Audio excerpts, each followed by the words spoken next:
Molweni ndanamkela kuMamgobhozi TV. So ke kule video betinane sizothetha ngompilo Mseleku kunye noMakhumalo Mseleku ongumamakhe. Now benze uTikTok ke apha at a TikTok live. Now Makhumalo uyaveza isizathu soba umpilo athi makangaqhubekeki nesikolo akhamba yophangela, and then ke kodwa ngoku ufuna uba abuyele esikolweni okanye akhangele omnye umsebenzi, and uzawuchaza ke noba why.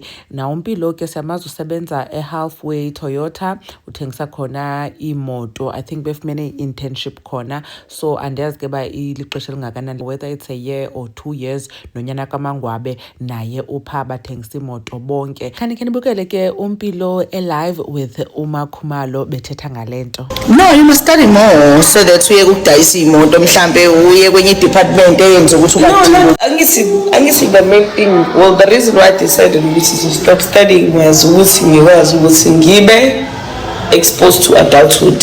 So Nike heads, yes. So sales, guys, sales is not a bad thing. Sales is it is not a bad thing. I'm stressed. No. Okay, lalukungitshela nje kule perspective. Umpilo Mseleku, she's an introvert and she also suffers from a social anxiety. I'm sure nonke niyamangalile into engishoyo because aniyazi.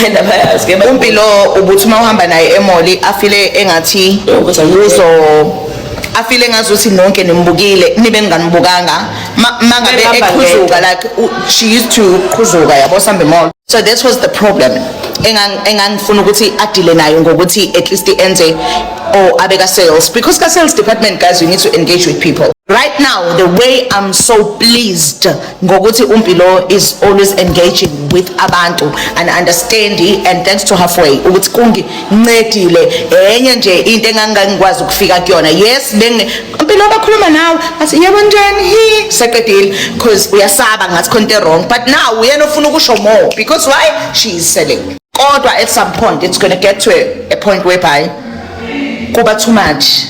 True, ngoba kuyastressana ukuthi nina guys anizikothenga imoto ngesinye isikhathi umntana amabe. Hayi ke wayibeka kahle uMakhumalo, echaza ba umpilo uyi-introvert. I think we've heard umpilo tell us that, and also une-social anxiety, uba nomingi xa ephakathi kwabantu, uyabo. I think ihamba nokuba yi-introvert kwakhe. Now abantu abaninzi ke baye bathi phantsi kwale video phaa kuTikTok uba yeyi ewe man uncedile niyicacise, because thina besisimthatha ngokungathi ungumntana lo uphakamileyo, uyabo, okanye ingathi uzenza ngcono. Niyabazi ke abantu. So ke uyachaza uMakhumalo ba umpilo umsepha kwa sales kuba efuna uba akwazi uthetha nabantu yonke lanto. So inoba ke ngoku uzawubuyela esikolweni, because uyatsho ngokuMakhumalo ba asana I'm a bit stressed, and kaloku ngoku funeka ufundile une-degree, funeka usebenze umsebenzi noko owo, not that ba ujongela phansi lo msebenzi we-sales, but kaloku umuntu ono-grade 12 angaya pha ayowenza la msebenzi. But since umpilo noko ene-degree and uyifumene laa nto ebeyifuna uba ayoyifumana pha, it's time for her to move on.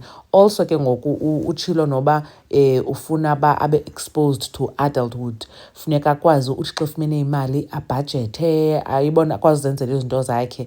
So yeah, asazi ke noba umpilo uzawubuyela esikolweni athi further her studies, okanye ke uzawukhangela umsebenzi wale nto ayifundeleyo. Na mhlawumbi kuzawuba nzima ke kwakuleyo mhlawumbi xa ufika emsebenzini ephangela le nto ayifundeleyo u-interacta nabantu okanye usebenza ine-team. So I think inoba imncedile nyhani ke la internship ayenza pha halfway Toyota. Ubabulele ke noMakhumalo pha, sayazi ke mos naye ba uyasebenza nabo i-brand ambassador yakhona, into ebithethisa kakhulu ke pha kuthando lesithembu. Utata Musa Mseleku esithi yena zange wayixela loo nto leyo uMakhumalo usebenza pha no Omoda. Anyways, enkosi kakhulu ngokuthi nibukele le video bethinani. Intle i-relationship kaMakhumalo nompilo kakhulu. Mamgobhozi uyanibona kwivideo landelayo. Bye.